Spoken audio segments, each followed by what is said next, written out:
Welcome to my channel. In this video, I will share with you how to change your MacBook mouse scroll direction. First, click on this little Apple icon from this corner. Select System Settings.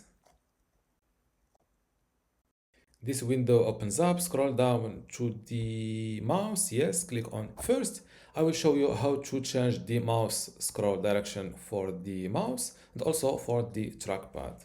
So for the mouse, select the mouse and here look for natural scrolling.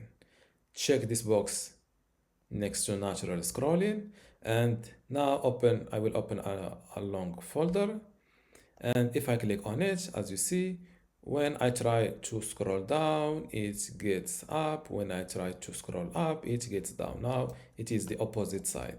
Now to do the same thing for the trackpad, instead of clicking on the mouse, select the trackpad and look for, where is it?